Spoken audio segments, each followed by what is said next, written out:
it's hundreds of U.S. tech companies that have been banned. We just clearly, from a trade and a reciprocity standpoint, we just don't have parity. I had Benedict Evans on the show last week. It was a great interview with Benedict. Guy is brilliant, extremely sharp. We talked about a whole slew of topics from of course, TikTok and ARM deal to Netflix, our favorite Netflix. We see eye to eye a lot on many topics, Netflix included. The state of media, protectionism, regulation, just geopolitical and tech, and just all these kinds of things. And so there's one part of it where we were talking about the role of tech protectionism, and particularly as it comes to TikTok ban and these kinds of things. And I didn't want to push too much further, but this was one part of that interview which stuck with me, which I wanted to revisit. Isn't that basically what's happened to U.S. companies wanting to operate in China for the past 20, 30 years?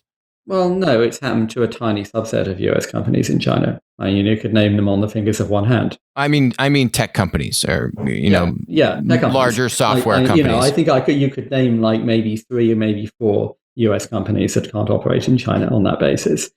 So, and either way, I don't think there's an old line about protectionism that just because somebody else puts a box in their harbor, that doesn't mean that you should put a box in yours.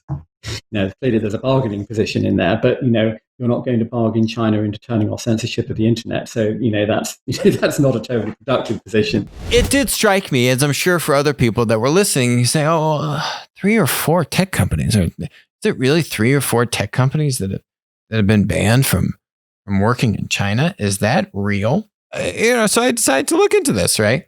So here are all the great major U.S. tech companies blocked by China's Great Firewall. Here's my list. Okay, Facebook, Google, Twitter, Snapchat. That's 4.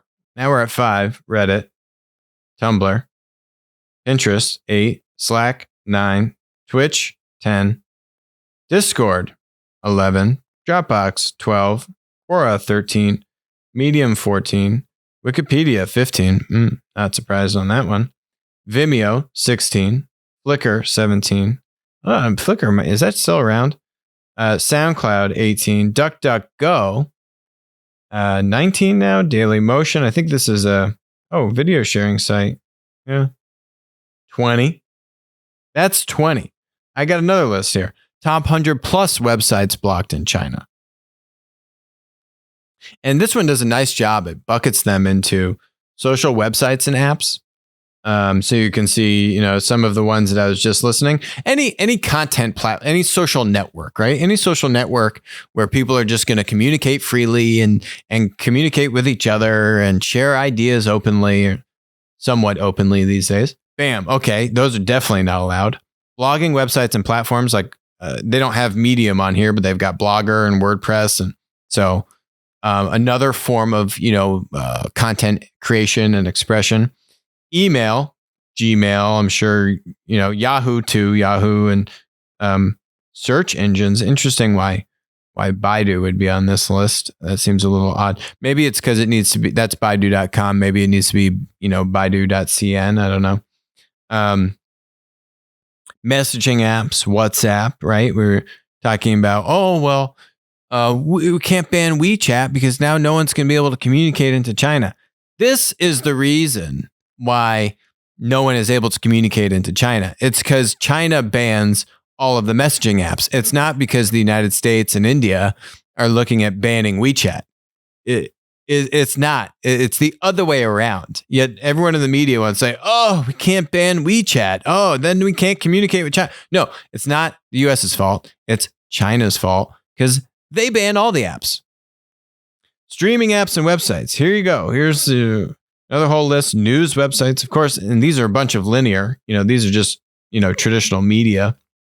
Cloud storage. This was interesting. I hadn't necessarily thought about this right away, but you got Dropbox, you got Box on here, you got a bunch of cloud storage ones. Sure, Snowflake is banned, which we're going to talk about later.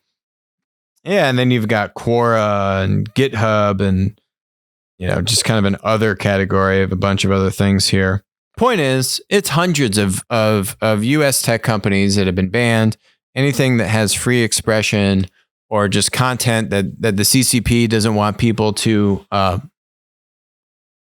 digest, it gets banned. It's very counter to this notion that it's just a handful of US tech companies. No, US tech companies, and probably, and not just US, but just many international or just foreign tech companies are just wholesale banned from operating in China. Now you've got the list to prove it.